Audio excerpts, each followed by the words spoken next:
Hotel. Thank you. It's been a while since I've been back here in Atlanta. I miss you guys. It's give thanks to Lord. We love you too. We've been sojourning and through some trials, and we're coming full circle now because we're seeing the fruits of labor that we didn't think was ever going to be birthed. You know what it's like, sisters, to be in labor and wishing this thing would just be over with, processed, so you can see the gift. Well, now I am just amazed, after 35 years of being in the underground metaphysical community, which I created in New York, to see it literally explode like a nuclear bomb in consciousness. And it feels good to be able to speak language and people understand and understand what I'm saying. Because back in the days when I was talking to 2 or 3 people, and even they thought I was crazy,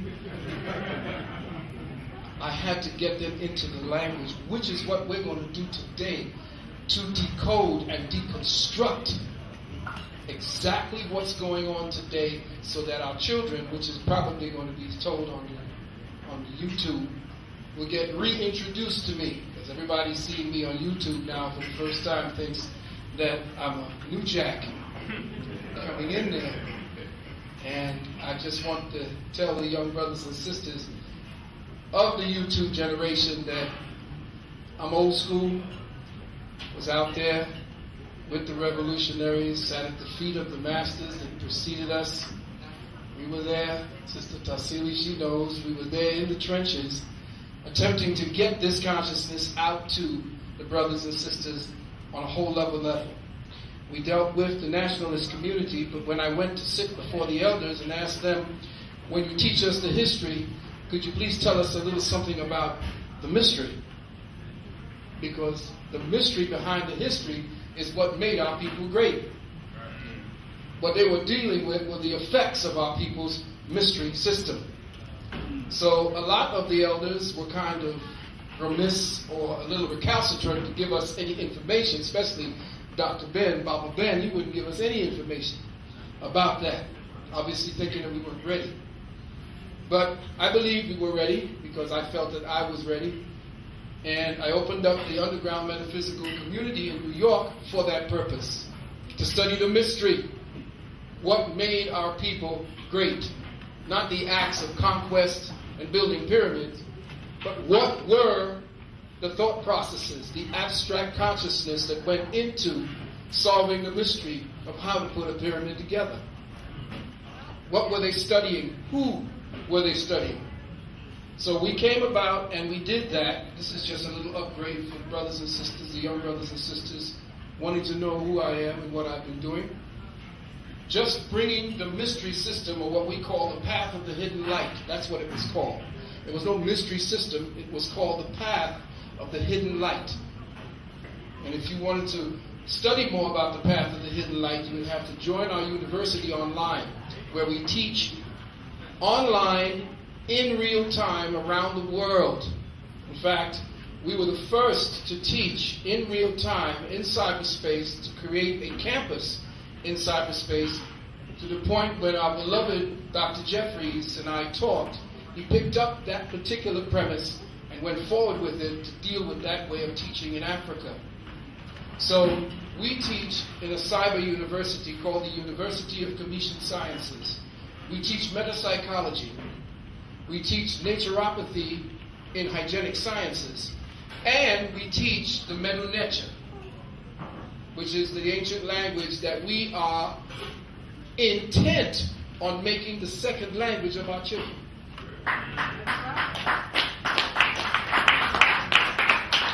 Because if you were to listen to the ancient Medu Neter tongue, it sounds like Arabic. It sounds like all of the ancient tongues that are being spoken out there in amalgam. So when my children used to go to the museums and listen to the tour guides telling them what was there, I had an 8-year, 9-year-old boy correcting him. Wow. That's what we're talking about, because our ancestors left that in the stone so that they can be read by our children, and to reactivate what we're going to be speaking about, that consciousness, that download waiting to happen for our children. Because we are light beings, as you know, but we don't know how we're light beings and why we're light beings and why we have to have a memory jar. We have to kickstart the memory, the genetic memory, so we can start waking these people up. The children know it because they don't want to learn what you've been learning anymore in this education system. And I call it a education system because it's been putting our children to sleep, not waking them up. They're in coma right now.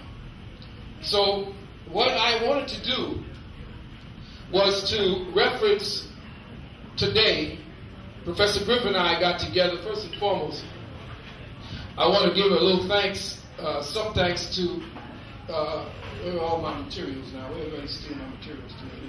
Everybody run off with me. Where do I go? Okay. Gotcha. First things first. First, I'd like to thank the drummers of the duat. Come on, y'all, give it up for these fellas.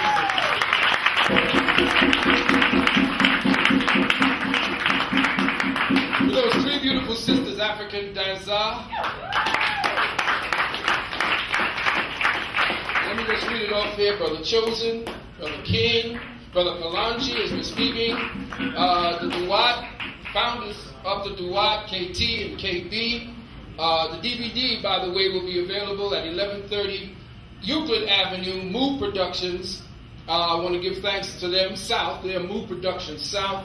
Black Dot, Steve, Canal, Think Group Media, all of you all. And I would like to give thanks to Professor Griff, because it was he and Brother KB that reached out to me for this event to take place. Professor Griff and I talked for about a half hour about what we were going to call this particular event. So first thing he said was, stop playing. And I said, and being played. And it came up. So I put this particular, you know me, if you know anything about me, you know most of what I'm about to talk about is in the subtitle. And a lot of brothers and sisters who boot my tapes, and I'm saying it, they leave out the subtitles and change the names because sometimes it's a little too difficult. So some brothers call me, I'm saying, you got this tape called, I'm saying, I ain't never made no tape like that. Well, I saw it on the YouTube. I said, they're changing the name to protect the guilty. But I can't say anything about that because essentially whatever it is that I have done to aid in the raising of the consciousness index of the planet, that's going to be what I've been here to do, stationed here to do, and that's it.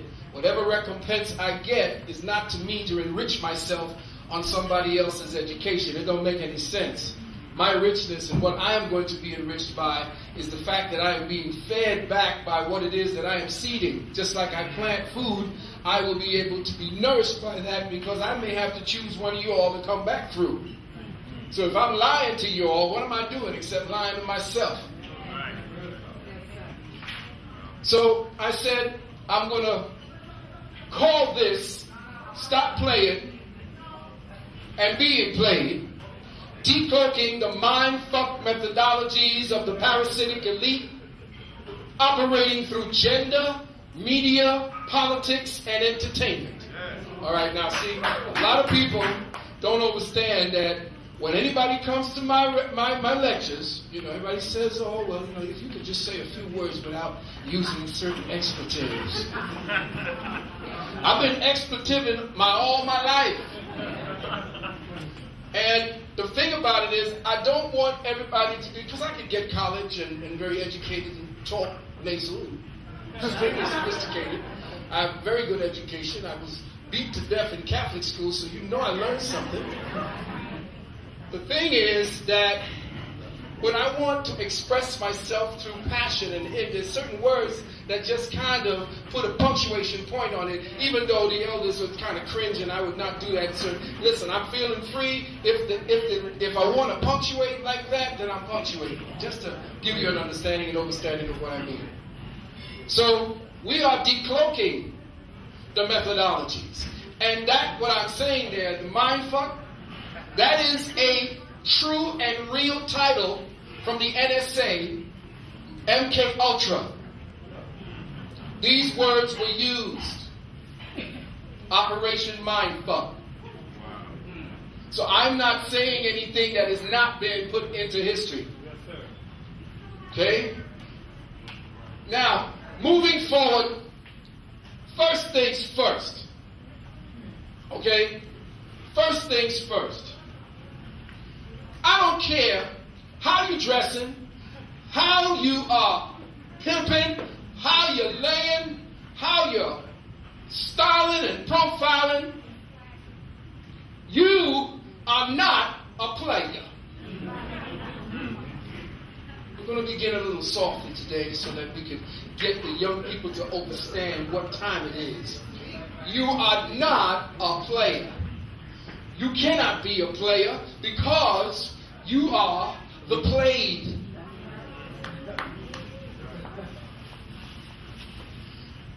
Clowns dress up to perform for you. And most of the brothers that are playing at the bling end of rap are clowns. When hip-hop came out in the beginning, it was a harmonic of what we had left in the nationalist community, in the angst community, I call it, in the angry part of our people. This is what hip-hop was. It was to bring joy, but to maintain and continue the message. But we will see that it has been co-opted, and we are going to examine the methodologies for that co-option. And it's for the children because you maybe have heard me speak about this earlier and put the science together, but maybe the children that are now going to listen to this have not heard it put quite this way. And I needed to incorporate a few things so that we would be very clear. This is from a movie, and I know maybe most of you all have seen that movie, and they are doing a remake of it. But I wish, I know I'm going to go and see it. Because when this came out in the movies, I went to see it on the second day. On the fourth day, they took it off. They took it off out of the movies. Why? Because at the time, they had glasses, cobalt glasses, that Polaroid had put out. And there was a recall of 386,000 Polaroid new glasses made out of a cobalt lens.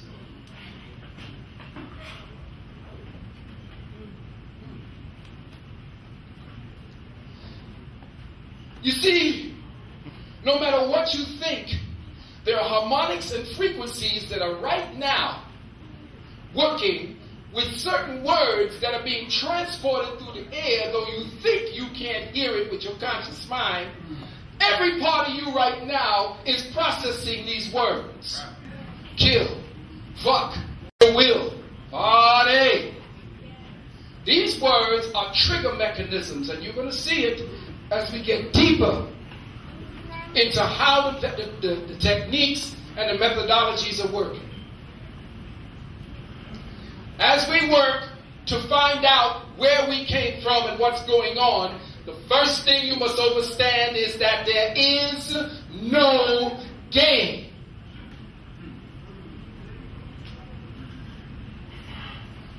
There is no game. Only the delusion you've been given to concentrate on and to participate in.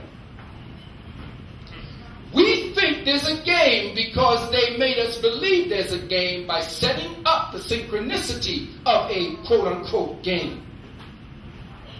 Your participation is the agreement, And it is the mortar and the cement that solidifies the reality. We will begin to see how in the simplest ways that we use language, we are solidifying that delusion into our reality. But we must first understand that there is no game. Now, I know it's going to say, everybody going to say, game, I'm out here, we out here to play it and to win it. We out here to do this. No, there ain't. There is no game. It is what you've been molded to believe is real. You are playing in an illusion. There is no game. There is only control. There is only control. How? Because no matter what it is you think or what position on the field you think you're playing in, you are exercising your activities within a controlled and confined environment of activity. Anything you do is controlled. Everything that you think of is put into your head. Anything you've reacted to was to react to what they gave you to react to, and that in itself is a form of control. So when they start whipping on us, or they start shooting brothers and sisters in the neighborhood, and they get your reaction, let's go march. Control. Unless you have destroyed the power that has persecuted you, you march, burn down a few houses, talk about you got civil rights, if you have not destroyed the system that was in place. All you've done is made it stronger. Now they know everything that you're going to do for next time. And the same people are in charge. There is no game. There is only control. Understand and understand that Operation Mindfuck is actually the manipulation of inevitability. When you have a place and a point you want the herd to end up, you manipulate the herd in such a way so that they will inevitably follow the tract that will bring them to your inevitability. So if I were to fertilize the environment that I want to herd the cattle in, I have to fertilize the inevitability to attract you to it. I create a goal, sell the goal, and give you the path by which you go to buy it or buy into it. These words that we're going to be using are essentially words necessary for you to start decoding the words in your head, because even the taped loop of conversation with yourself is in a language that doesn't belong to you. Therefore, you are perpetrating and perpetuating your enslavement through the semantics of your lockdown.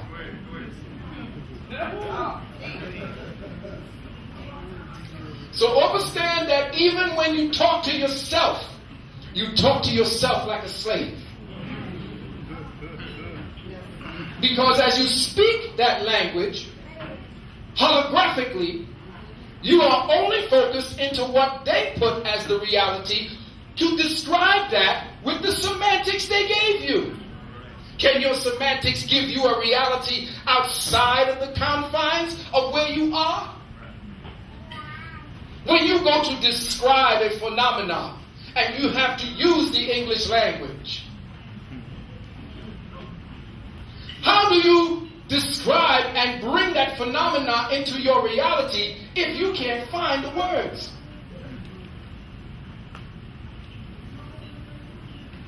Oh, we're going to get a little deep today. Go ahead. Come on.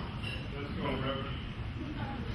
Understand that there are 4 principles that these people use. And don't worry about it, brothers and sisters, if you can't see it directly, the tape is going to be there. Brother is definitely taking it down. I told him that this is the most important thing right now. In our school, we teach that there are 4 aspects to lockdown. One is the orchestration of the speculation. You orchestrate the speculation. Psychogenic inducement. preemptive consent, and synthetic or counterfeit synchronicity. These are words you better get used to, because these are the semantics of the lockdown that you are presently participating in. We're going to break them down. We're going to let you know how to see when they're playing Operation Mindfuck on you. Okay.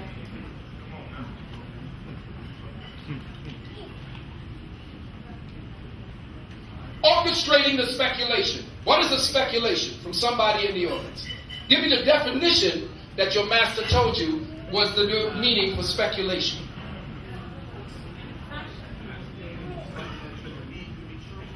Good. Someone else said an assumption. Well, isn't reality an assumption? Well, if I know how to orchestrate the assumption, I orchestrate your reality. If your assumptions are premeditated and placed there by the matter-of-fact reality that your mother and father handed down to you, and the matter-of-fact day-to-day reality that the education system gives to you, what else but you are byproducts of a manipulated speculation? And that speculation can give birth to so many branches of bullshit realities. And every time one of us catches up with it to let the brothers and sisters know, they create another branch. So the speculation starts becoming like an amoeba. It starts reproducing. Psychogenic inducement. Psycho meaning mind. Genic meaning body at the essential level. Inducement, what does that mean?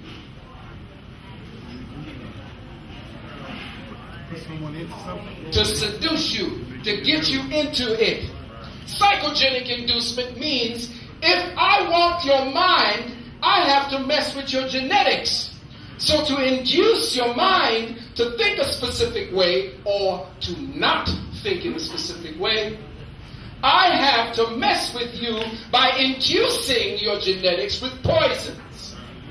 Therefore, I destroy the four fundamental anchors and the four fundamental foundations to existence: fire, air, water, and earth, which constitutes the W-O-R-D of God. That's right. Once I have hold of the W-O-R-D of God at the essential level in the form of the fire, air, water, and earth, I am dealing with the activities of the alchemic principles of God. Therefore, I'm messing with the word, not only in the elemental planes, but in the semantic planes as well, where your brain operates. So, psychogenic inducement is destroying your body by polluting the water, polluting the air, changing the genetics of your food.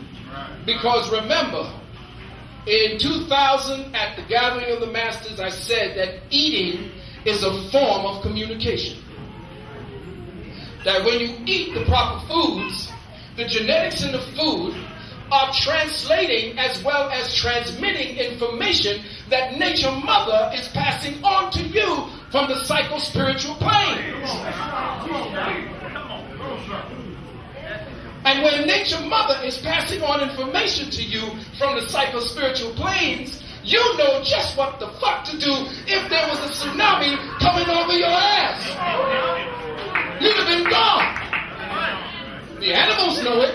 They don't step outside of their instinctive behavior. You do.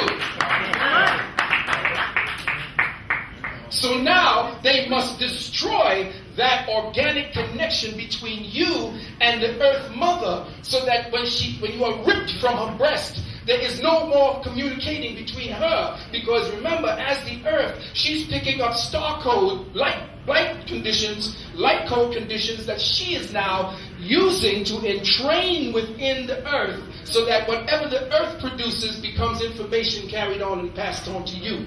So I have to destroy your genetics. When I destroy your genetics, I destroy you and your higher consciousness and your ability to achieve higher consciousness, because the only way your physical body can process higher consciousness is if your cells are healthy. If you're eating seedless grapes, if you're eating seedless watermelons, how in the hell do you know you're eating a watermelon or grapes? You know that the seed bears the fruit. And if it has no seed, there is no information passed on to the fruit. Frankenfood, they used to call it. Preemptive consent. I do things to make you think things are real, so therefore you believe it's real, and I get you to think this way, and you will preemptively consent to whatever that reality tells you to do.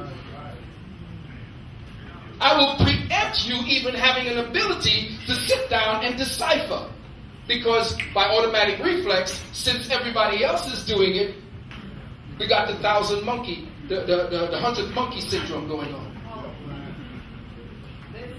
Synthetic synchronicity. Synchronicity is something that Freud and Jung and the rest of these bastards, which you're going to get to learn about, set up. Because they set it up so that once you are synchronized into thinking and believing a certain way, I can synthetically create a condition that makes you believe it's real, and you walk along that path and see signs that are not there, based on what I made you believe is real. So these four concepts, which I have not yet gotten really deep into in school, in the classes, we get much deeper into them. You get an idea of where they work from. These are the four foundations to how they perpetuate Operation Mindfuck. When you understand that this cabal called the Illuminati is dealing from a place of mind control. Come on. Because they can't physically control every human on the planet. That's why they want to crop 2 to 3 billion over the next 10 years. And I would say to the mothers and parents out there, be mindful, because come August, September, and October, there will be a campaign to put the poison needle to work. Vaccinate your children against a bullshit disease that does not exist, that was created, but if your healthy body has the ability to have a runny nose, to cough, sneeze, and go through a fever, you can get rid of it. Because sickness and illness and disease is health. Understand it? When you have a disease, that is the body's divine mechanism for bringing you back into equilibrium, or ma'at. We look at it in the paradigm of the oppressor and the perpetrator and the parasitic elite. We look at it the way they want us to look at it so that they can continue to attack us. But by the time you get an effect on the surface of your body was already 2 weeks in the process of cleaning and eliminating the garbage. By the time you get a cold or a sniffle, those are the tertiary and quaternary stages of your disease. The real disease started below the threshold of your reality or your even knowledge. Now, as we move and understand how the Illuminati plays at mind control, you will understand that there are techniques of the parasitic elite, or what entities who we call quote-unquote God's children, but there are second-order entities that live like parasites off your fear, your anguish, everything that you kick off as humanly possible. Human reactions give off energies and radiations, and there are parasites, energy parasites that suck and feed on that. That's why you have so many children disappearing, because children's fear is almost like sweet candy and ice cream to them. So what you have now, essentially, in the Illuminati's lexicon of control are some of the other words, or the words that dovetail from the original four. So what we will deal with is what we call the auric vampirism, which is what they call sacrifice. So anytime they start dealing with going to war, that's collective auric sacrifice. Whenever there is a war and there is people dying, there is a release of enormous amounts of energies that they feed from. And I know it sounds crazy, but understand we haven't even scratched the surface of what's really going on in our reality today. We have what is known as virtual experience entrainment. You are all vicarious experiencer of the realities that we are dealing with. We live a vicarious experience, and we will speak about that. We are talking about belief inducement, second intentions. We're talking about invented impediments, reality as only a description, preemptive consent. We're dealing with distorted nomenclature. We're dealing with cult of personality and false dichotomy. These words are essentially some of the tactics, the psychological, very subtle tactics being used by the parasitic elite to keep us in light code lockdown. Again, there is no game. There is only control. You are being controlled, and when you go home, I would suggest that you look around your house to see what it is that keeps you plugged into the matrix, and see what it is that you are dependent upon, see what it is that makes you feel that you can't do without. Besides the food that you become addicted to, which is really not food because real food doesn't addict. We'll say that again. Only poisonous foods can addict you. You cannot be addicted to an apple.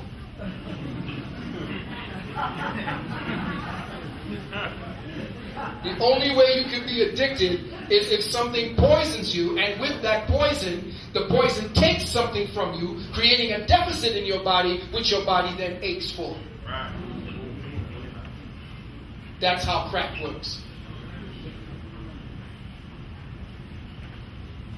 Brothers and sisters, we are being engineered genetically, socially, sexually, and psychologically to serve the parasitic elite of the Illuminati. They have undermined institutions like marriage and the archetypal family, culture, and spirituality to promote depravity, dysfunction, corruption, and division. They have orchestrated 2 world wars and are planning a 3rd before 2012. Understand, everyone, that we are essentially exactly in, as Brother Common had the common sense to say, we are essentially in a lockdown. And that lockdown gives us certain energies that we think comforts us into believing that we have everything working for us. But everything inside of that reality is telling us to do everything contrary to our spiritual development. They're doing everything they can to dismantle what you would organically see by your self-organic resurrection or development or enhancement and ascension. So Common said something very interesting. Common said universal mind control. And that's where we are.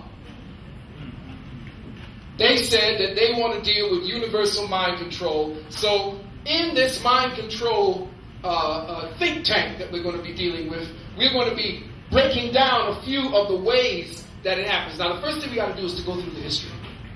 You got to know who it is that's been working you so that you can recognize the names. And then when you get the names, you go and you do your investigation. See, I'm not just giving you this to see, okay, well, Valentine says something. No, you get your ass going, check out the data that's relevant to you, and get busy to find out what it is, what it's going to mean in your life, and do something about it. People come here because they're information addicts. They like to hear information so they can talk about it around the water cooler. Guess what I heard? This is not for gossip. This is not gossip. First things first, these are some of the different tactics of universal mind control. We've heard of MK Ultra, but we haven't heard about Monarch and Project Superman. Project Superman is what they're using in the military right now as we speak. psychotronics and ELF microwave, virtual experience entrainment, psychogenics, subliministics, neuromapping, psyops, diops, microchip implants, ELF weaponry, chemtrails, and drugs. And drugs, by drugs, I mean not the ones that you put into your vein, not the ones you snort up, not the ones you be toting. I'm talking about what you eat. Because addictions come in the form of what they tell you is food as well. And they got to addict you because it's a business. You got to go back and keep eating it. Now, universal mind control. Who, where, when it all began, how, where, why it was perfected. Let's get some of the people involved with who this is. Johann Goethe wrote, "None are more hopelessly enslaved than those who falsely believe they are free." Now, a white man said something very potent. And I think it don't matter who it came from. Right. Makes sense to me, because I know some Negroes who really believe that they're free. We had hundreds of millions of them actually going out there talking about being free. And you know, just to dovetail off of what you said, good brother, about this Obama drama that black folks got sucked into. I did a whole thing on Obama. I warned you all about him in 2005. How many people heard my Death March video? And I told you, watch out for that Negro, because he was Illuminati. But of course, only a few people heard it. Right. Then when I came out and started talking about him being Malcolm's son, everybody just went crazy. I said he looked like Malcolm. So here, I was just going to do the forensics and make you judge him. Right. Now they got him as Akhenaten returned. Because you know they're up there digging in Kemet for a reason. They're giving them genetics because their genetics are dying out. Right. They hit zero population back in 1994. And they need to use the cream of the crop genetics. Okay? So, none are so blind and hopelessly enslaved than those who believe they are free. A man by the name of Edward Bernays wrote a book called Propaganda. And this is how mind control works today, beloved brothers and sisters. We are governed, our minds molded, our tastes formed, our ideas suggested, largely by men who we have never heard of. Whatever attitude one chooses to take toward this condition, it remains a fact that in almost every act of our daily lives, whether in the sphere of politics or business, our social conduct or our ethical thinking, we are dominated by a relatively small number of persons, a trifling fraction of our 120 million who understand the mental processes and social patterns of the masses. It is they who pull the wires, which control the public mind, and who harness old social forces and continue new ways to bind and to guide the world. This is not a joke. This is not frivolous.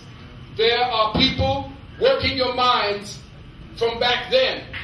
There is a book out called Public Opinion. You need to make it part of your library. Why? Because it's from this book that they began to show all the ways that the Illuminati started to control paradigm. In 1922, a man named Walter Lippmann, the first to translate Sigmund Freud's works into English, was to become one of the most influential of political commentators. He spent World War I at the British Psychological Warfare and Propaganda Headquarters in Wellington House, working with a group that includes Freud's nephew, Edward Bernays. From his book, Public Opinion, published 1 year after Freud's Mass Psychology, he defined the term public opinion as, quote, the pictures inside the heads of human beings. The pictures of themselves, of others, of their needs and purposes and relationships. These are their public opinions. Those pictures which are acted upon by groups of people or by individuals acting in the name of groups are public opinion with a capital letter. So essentially, anything you think about that you think you have to think about or you can't help think about is public opinion they put in your head. And they do things to you so that you would react, so that now you've created a whole other loop in your head that becomes your new public opinion. You get locked down by thinking them as more powerful, them having more than you, them enslaving you. If you were to drop everything now and not buy a damn thing for the next week, he would shrivel up and die, blow away. You talk about a day of absence. Unless you learn to fast, purify, or know where to eat grass, you ain't coming out. You ain't bringing this beast down. And ain't no guns going to do it because they're waiting for you to get the guns. In fact, they'll bring them to you. You ain't organized. You ain't ready for war. And the thing is, war got to start in chaos. There is no leader that if anybody comes up as a leader, they've been picked. Understand that if a leader can actually go out and take a public forum and get TV time,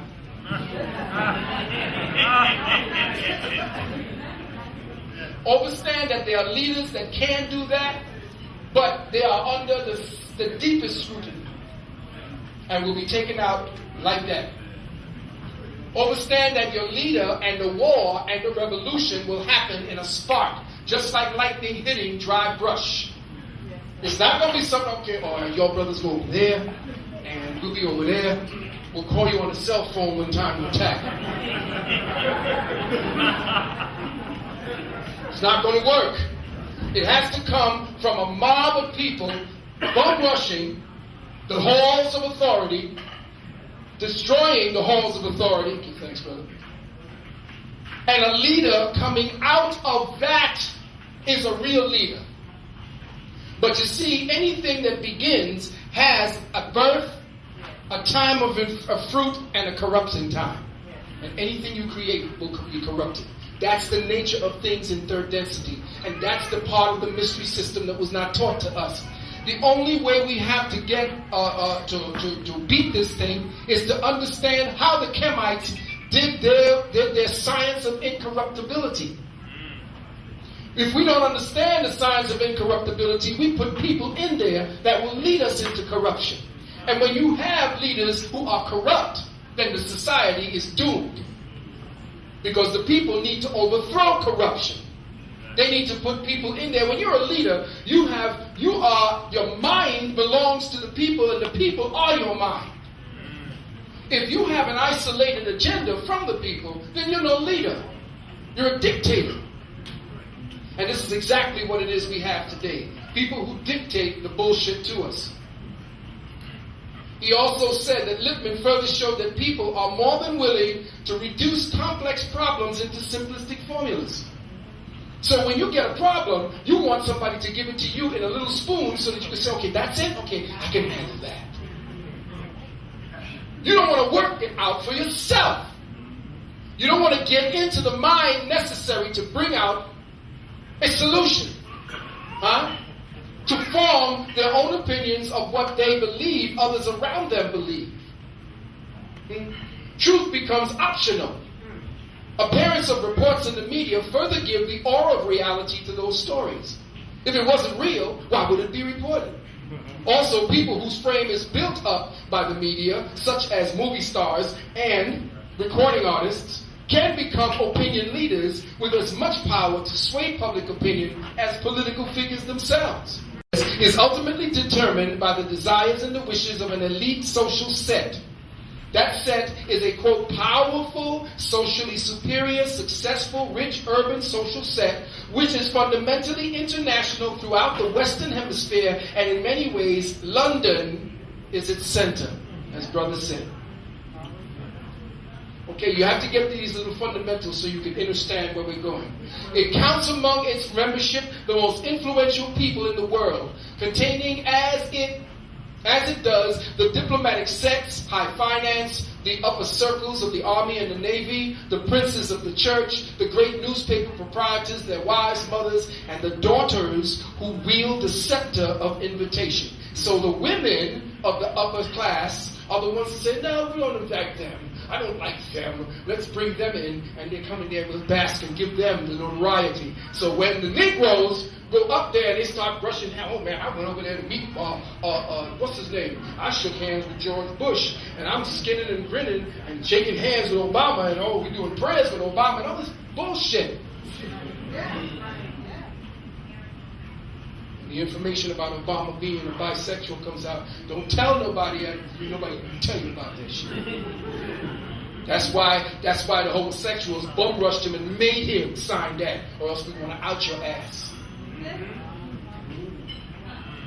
That's why he did it. Because the pictures of him and a minister, that a priest or a minister who will remain unnamed, hugging and kissing.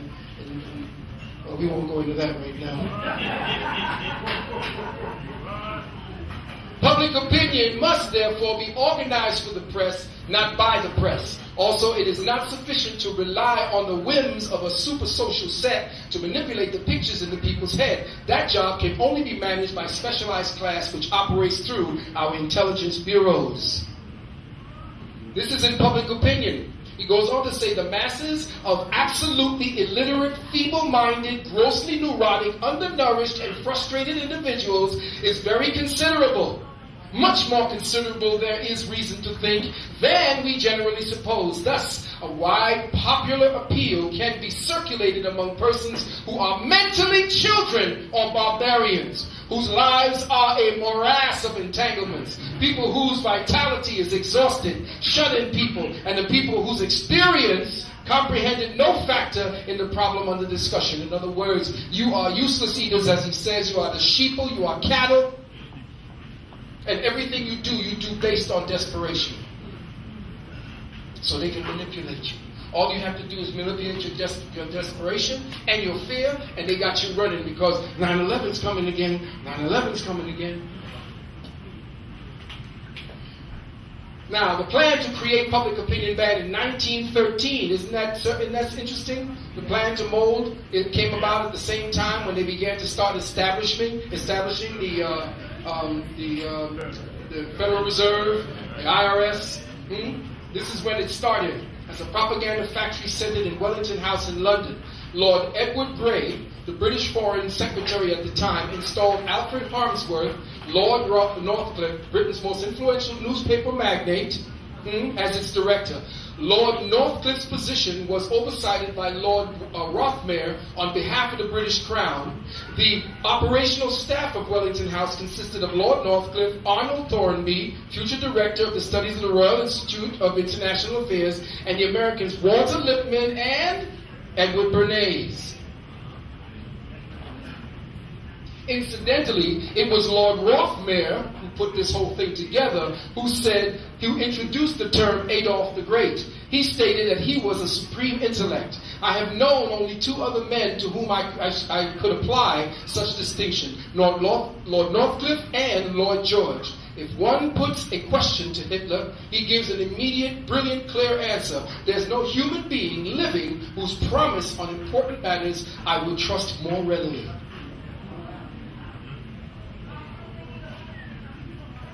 Look very carefully. These are the perpetrators of your reality today. Funding was initially approved or provided by the royal family, but soon included the Rothschilds related to Lord Northcliffe by marriage and the Rockefellers. In 1921, after the propaganda victories in the First World War and the Federal Reserve banking system created in 1913 had been secured, Wellington House expanded to become Tavistock Institute of Human Relations.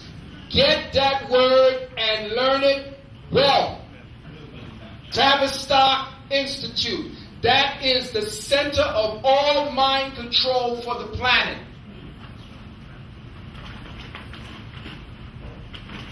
Tavistock Institute. This side-war apparatus based outside of London was first established under the patronage of Duke George of Kent. The original Tavistock Clinic, led by George Rawlin Rees, was developed as the Psychological Warfare Center for the Royal Family and British Intelligence. reason a cabal of Freudian, I want you to understand how deeply Freud is in this thing called mind control. What he did to participate and to create the paradigm. Neo-Freudian psychiatrists applied the wartime experiences, watch this, the wartime experiences of psychological collapse to create theories of how such conditions of breakdown could be artificially induced, absent the actual theaters of war. The result was a theory of mass brainwashing involving group experience that would be used to alter the values of individuals and through that induce over time changes in the axiomatic assumptions governing a given society.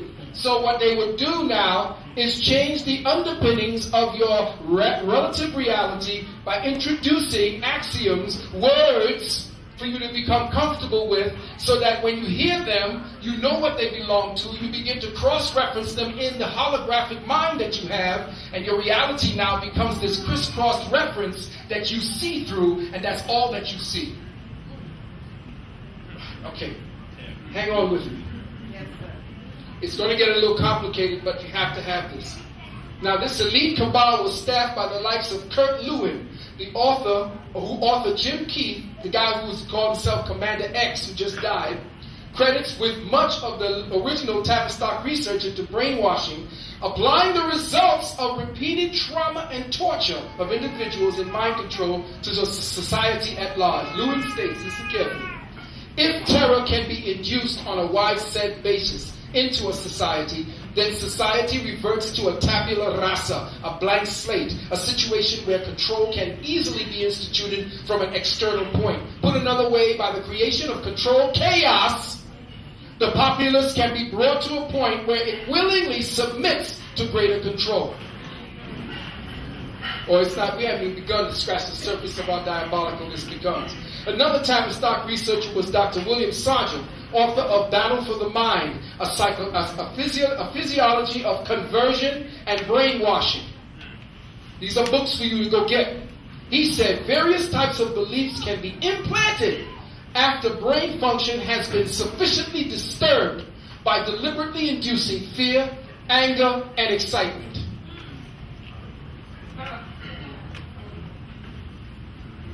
Aldous Huxley, how many people have heard of him?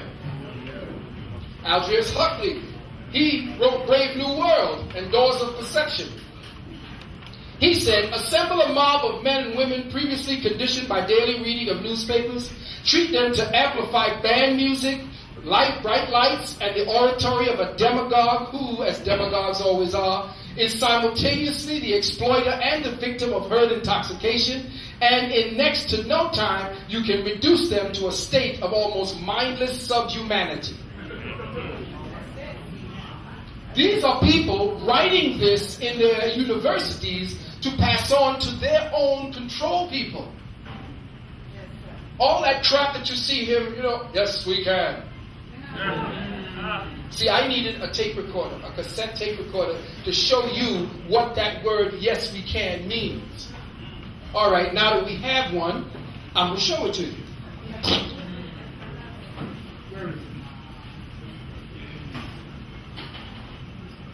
Did you put it inside there already? No. Hang on a second. Hang on a second. Did you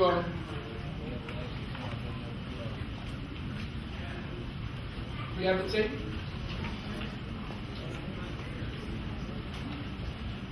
Ah, got it.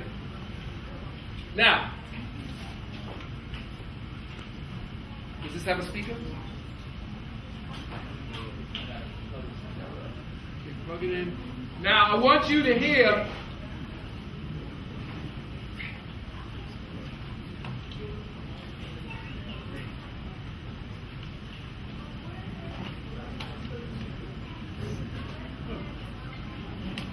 Okay, good. You got to try to plug. It doesn't work.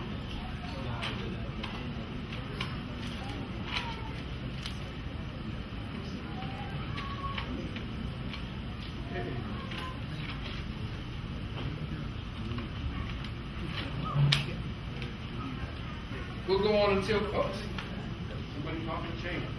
All right, Spirit. Moving right along.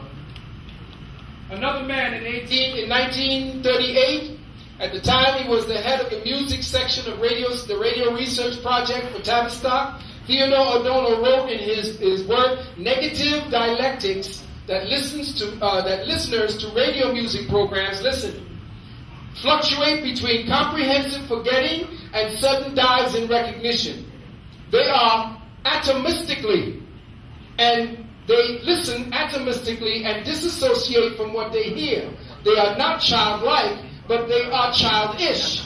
Their primitivism is not that of the underdeveloped or developed, but that of the forcibly retarded.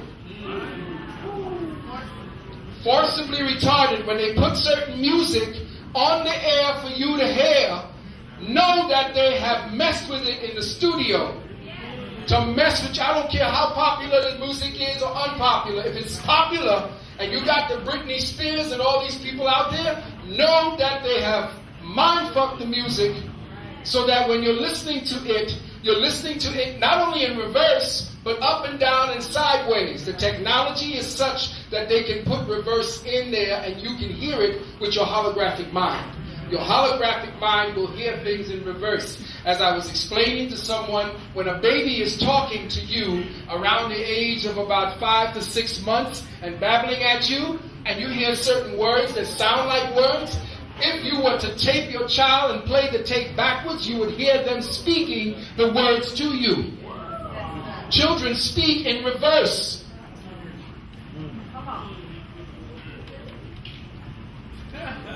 Children hear what you say, but they hear it in reverse because their mind is still in the consciousness realms.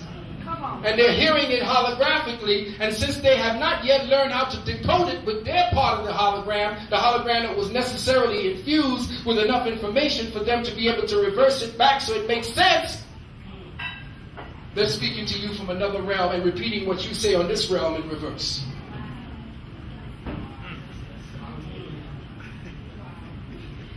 Okay, is it backwards?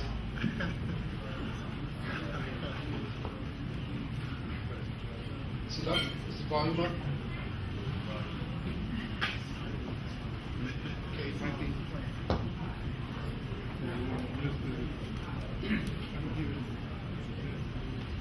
Is there a volume button on here?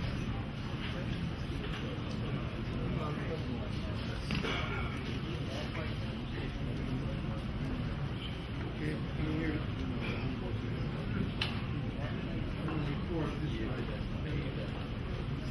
Okay. Hang on a second. This is the wrong side. Nope, it's the right side. Okay. Now, boost me up on it.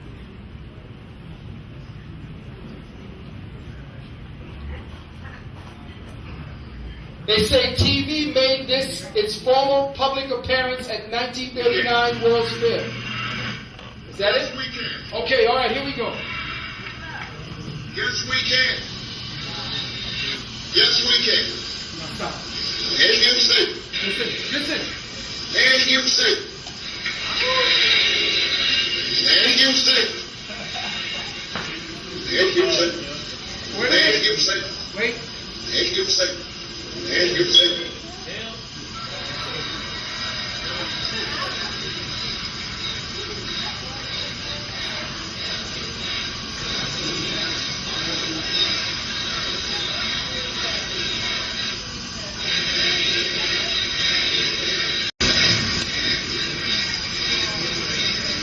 You hear what they're saying? American dream. Yes, we can. Okay, wait a minute now. Let's hear it again. Let's hear it again because some people might not want to think and might not want to accept what they heard. Now, all of you Negroes out there, all of you Christians who was all for Obama, you don't realize who he is. This son of a bitch has been playing you, and he's suave. The boy looked good. It's the first thing I heard from the sisters. But he looked good. The boy looked good. He dressed. Boy, he looked clean. Look at his clothes. He's become a superstar. They got people in Korea voting for the presidency over here. Koreans wanting him to be president. Because, as brother said, Barack Obama is the first leader of the New World Order. The first elected president of the New World Order. Understand that the chant they gave you so that the rest of the world would say it is not a regular chant that they would give you. These people study how to use reverse speech to give praises to their creator or their master. Check again. Yes, we can. Yes, we can. Yes, we can. Yes, we can. Yes, we can.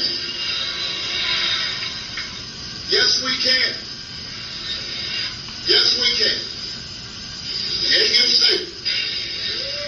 And you say. And you say. And you say. And you say. And you say. And you say. I rest my case. And you say. And you say. And you say. And you say. Now all the people that hate me because they love Barack Obama, as they hate everybody who don't like him because he's black. He ain't black. Because he done told you like Tiger Woods, I ain't black. I'm a mixture and I'm a mutt. So I say this, I'm looking at a black man up there who say he ain't black, and I'm looking at white women going crazy.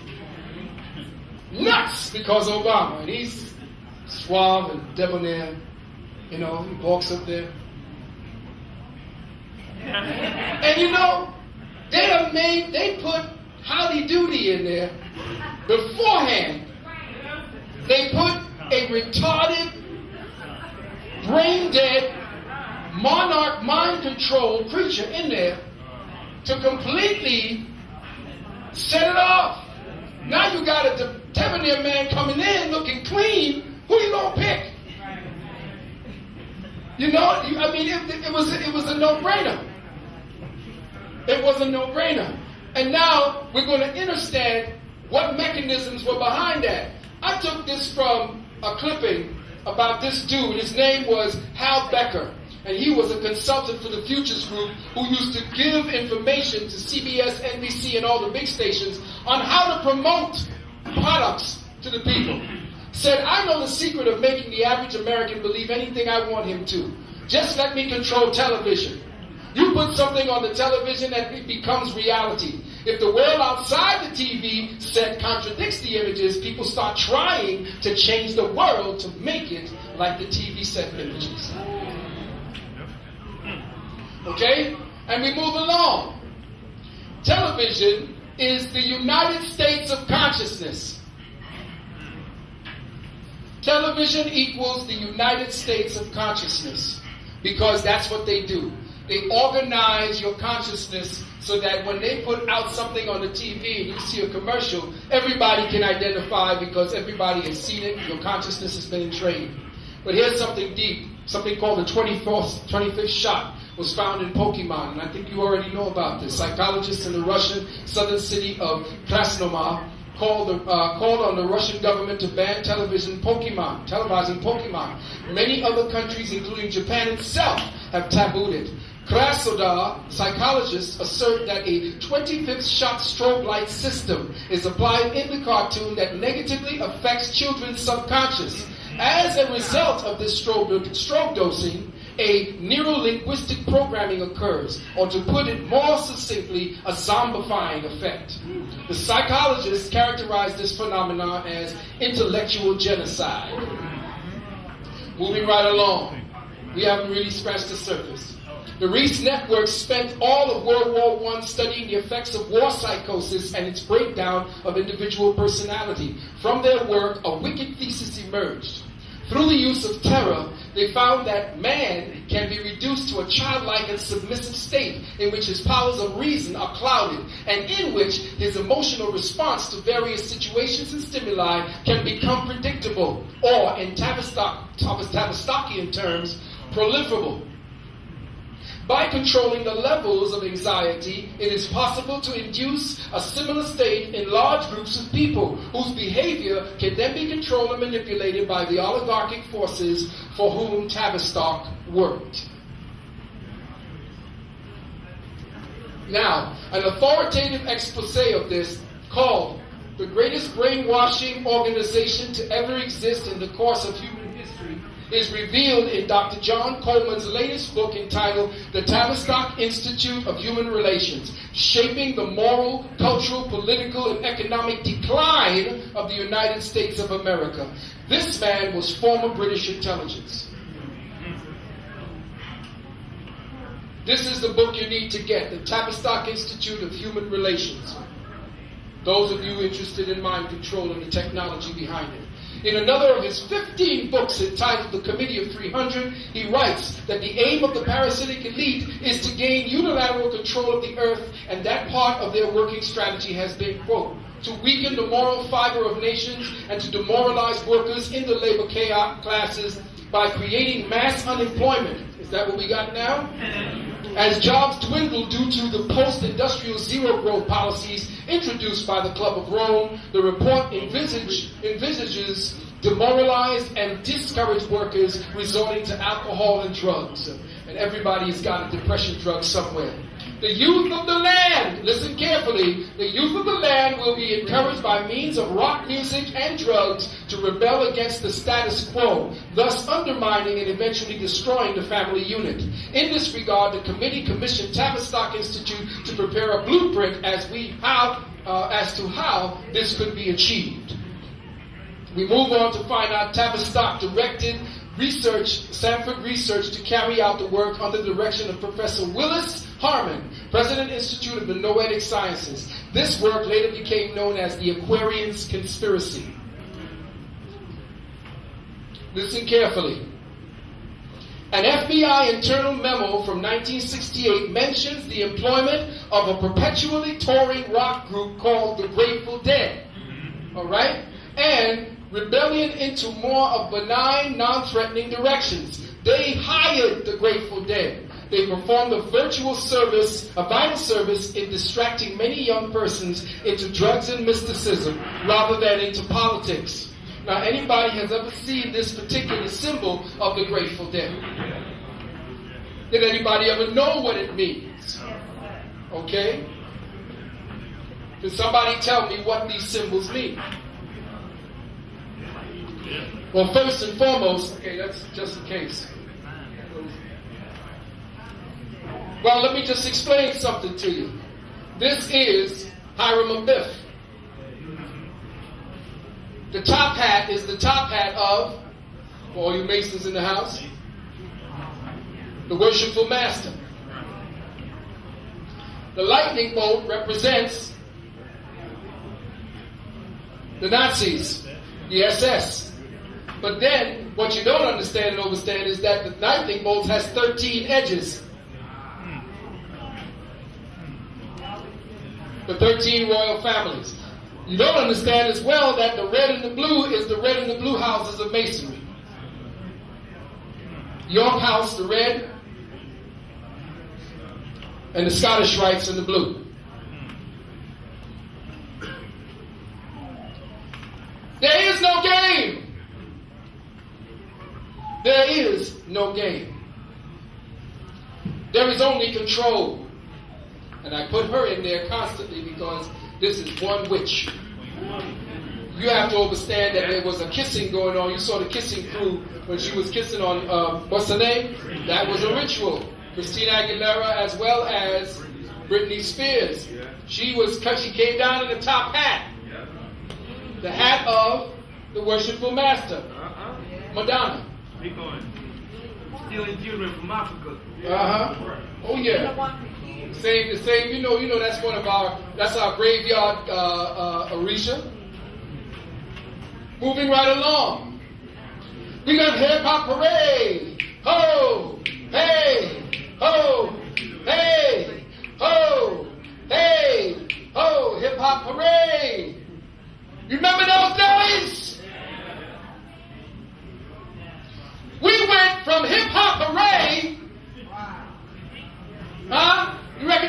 places? Cool Herc? Oh my goodness, who's that? Rakim? Sister Soldier? Immortal Technique? Y'all need to get into that, brother. And of course, Dead Press. And Griff. And Nas, when he wanna be. And Most Def, that's when it was hip hop hooray. But now it's hypocrisy.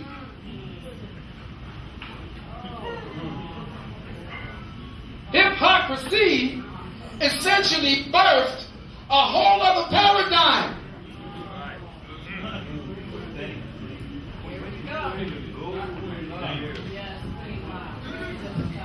Hypocrisy destroyed the holographic pathways that were being made by hip-hop hooray.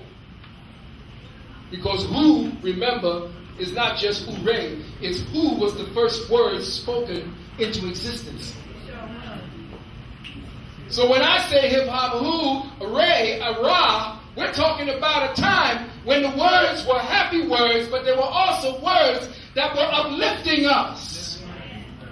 They were giving us a purpose, and we were marking out our own inevitability by it. Remember we spoke about, pre-orchestrating inevitability? Well, they had to put in hypocrisy to divert those energies and to use your lens, as you will see later, your lens to deal with decoding light frequencies that put you into this bullshit here. And this is the most popular form of hip-hop today. Why? Because this beast that I showed you first is the one who is pushing it. Why do you think these Negroes can be going around styling and profiling? Who's giving them their money? You think they earning that? Do you think that this jackass really puts a company together called Sean John?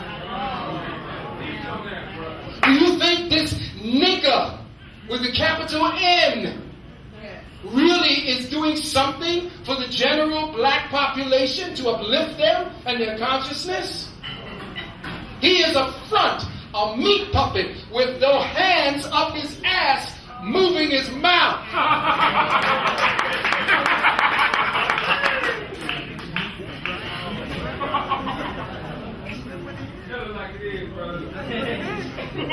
And this brother came out last to make sure you were reinforced to believe that there was a... Told you, there is no game. But when you began to know there was no game, they said, wait a minute, no, we got to remind them there's a game. So you're going to call yourself the game. And of course, my poor deluded sister here. The last time I saw a woman like this was when I was helping delivering a child. Not inviting the world to come over and start, pleasuring themselves psychologically. And this goddamn word, it's become part of the lexicon. We're going to get into that too. So we deal with hip-hop. I don't call it hip-hop. I call the bullshit that they put out there with this Lil Wayne hip-hop. And you go and you look at the word hop in the American dictionary, it means what? To pawn, but it also means a prison pen. And don't you got to have your street creds before you got to have this shot twice? No, shot twice. Mine's is 5. I got shot 6 times. What kind of criteria is that? Unless you got shot by the police or you were shot in some kind of guerrilla action for your people. Right.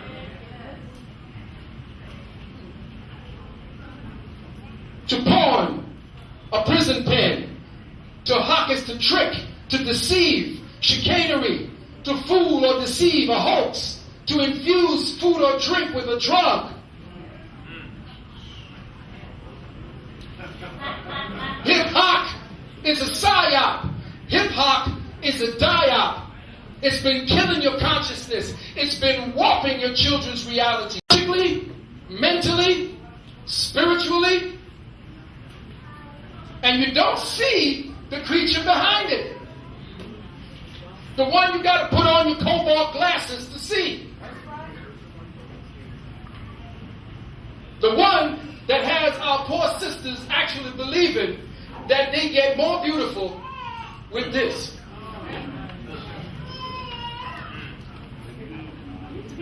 Like a week. Wow. In my book, The Wounded Wound, I talk about Latifah and what happened to the Queen Latifah and how symbolically they showed you her burning off her crown. And when she burned off her crown, then all of a sudden now she has this deficient hairstyle.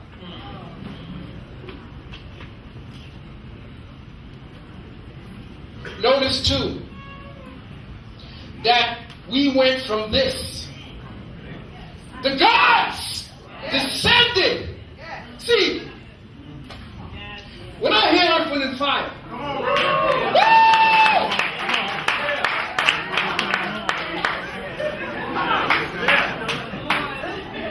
I could be pissed off. I'm telling you, I could be angry, mad, dejected. I mean, I could be in the worst state of mind. And I pop that back thing, that's blink, and that thing goes. Right?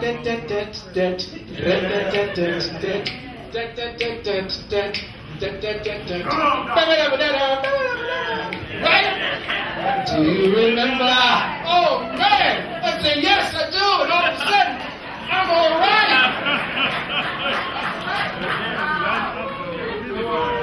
Earth, Wind, and Fire were gods. Funny looking. Had weird clothes. I loved it. But Maurice never deviated from the message. And he always wore clothes. And he always put symbols so that your mind could constantly see where the fuck we need to be.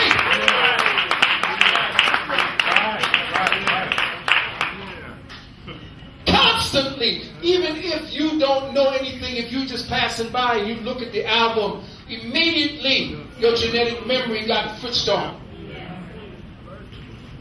They were the music gods. This was the last time the music was ours. This is the last time the spiritual energies were being infused into the music. Our theme song for our university is In the Stone. True love is written in the stone. And did you hear the fanfare at the beginning of that? I'm getting chill. I want to dance now. I want to get some fire now. These brothers, to me, and I had a chance to meet with them, and I met Maurice at the Tree of Life in New York. And it was like he was in there reading, and I was in there reading, and he talked a little bit to me, and I said, oh, man. And that's back when they were doing their thing with... what was that? He had just done the one with Ramsey Lewis, Sun Goddess. So these are, look at this. I mean, look at this. Look at that. This is what we're doing now. This is where he was in the 70s. In the 70s, this brother was there. And so now here we are. We are here. We have seen what the mountain looks like and what the next mountain should be. So now we turn to the rap community and we ask the #1 rapper with all the words that we see of Earth, Wind, and Fire, with all the music and the covers that we see that was left for us as breadcrumbs along the trail of consciousness. When we ask the #1 rapper, the one everybody knows, the one everybody loves, what do you put out on your album to make sure that you forward the knowledge? What do you do to contribute? Well, I'll tell you what, I'll name it. Let's call it, without hoes, life would be fucked up.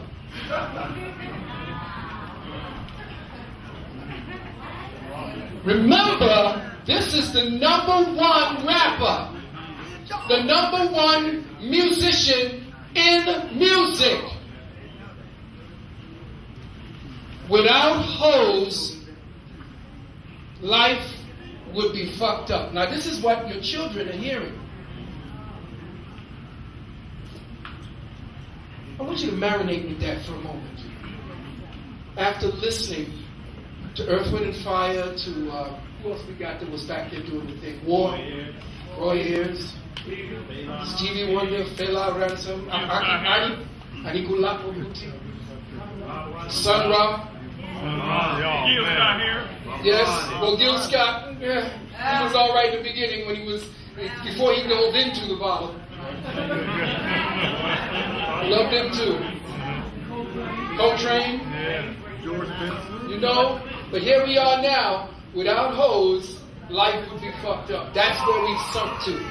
That's where our life is right now. The only one holding it down. The only one holding it down. My brother, Africa Bambaa. Come on right now, like that. This brother is the only one I see in the rap community donning the habiliments of his ancestors to make sure that the mindset in his brothers and sisters all are passed on. Okay? So he sees and he promotes and he makes sure that this is what you see. And the thing about it is, it's because of his influence, we see, like Brother Griff, that brothers are going to from the hip-hop community, are going to YouTube to even fish out the information. Because this is an archetypal symbol. It goes straight to the consciousness. Right to the consciousness. There is no game. There is no game. You are trapped in a vicarious experience entrainment hologram. You are trapped in a vicarious experience entrainment hologram. What the hell does that mean, Brother Valentine? It means that you don't have any first-hand experiences. The only first-hand experiences you have, essentially, are with the immediate people that you talk to, the immediate people you make love to, the food that you eat, and the TV that you watch, which is second-hand experience. You do not put your hands out to do anything that any of the people in media or in music are doing. You do not do what they do. You live through them. There is no game. You are living in a vicarious experience. Everybody is living in a vicarious experience, and I wanted to use this because guess what? They used LeBron James, who I have no respect for, by the way. Everybody loves him because he's just this dynamic player, but you could be a hollow automaton and play basketball. That's a function.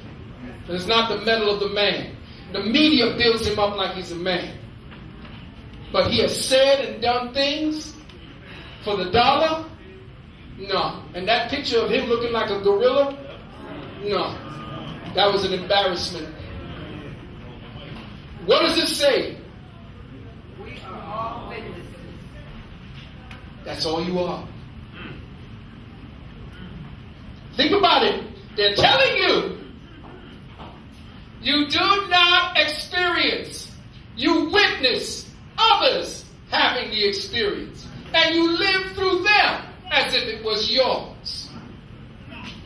I wouldn't give a rat's ass about LeBron James. Huh? Or Charles Barkley. Or Tiger Woods. All of them are the ones making the goddamn money. They're the ones driving the cars. How the hell do you give a damn about them? Why? Because you've been induced. I don't give a damn about what they do with their money. I could give a rat's ass where they go. And every time you look on the television, oh, Britney said this.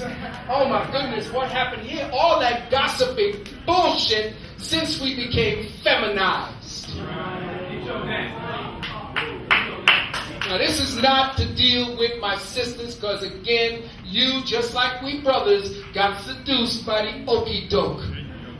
Next couple of weeks up in New York, I'm dropping it on the feminists, and I am not going to pick it up.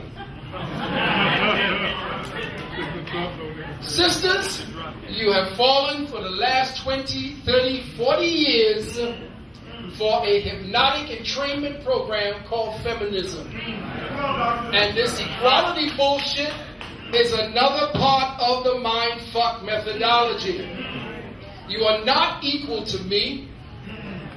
And sexism, for all of you feminists and all of the rest of the people who use the lexicon of the parasite so that you could have something to call me when I act like a real man holding on to my real man. Call me sexist. I am a sexist. What is a sexist? A sexist is a heterosexual. Now marinate with that. Think about it. Remember, they don't give you a chance to think, because they've defined what a sexist is to you. But you tell me what they say a sexist is. Come on, shout it out. You've been conditioned enough. All of y'all got programmed. What is a sexist? Somebody prejudiced against the opposite sex. Yeah. Somebody who oppresses women. That's the favorite one. But what's the main thing? Yeah. Prejudice against the sex. Is that all y'all got? Two sexes. That there's not two sexes, that we are all One.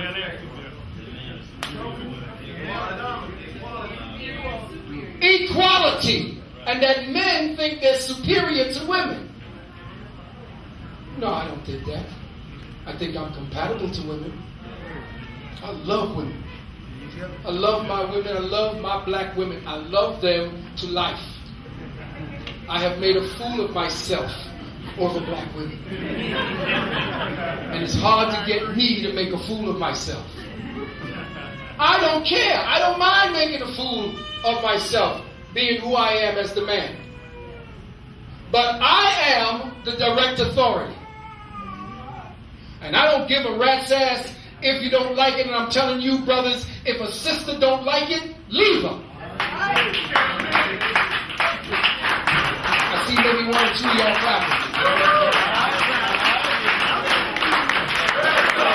All of y'all. See, equality is homosexuality. I ain't a woman, and I'm not going to act like a woman for you.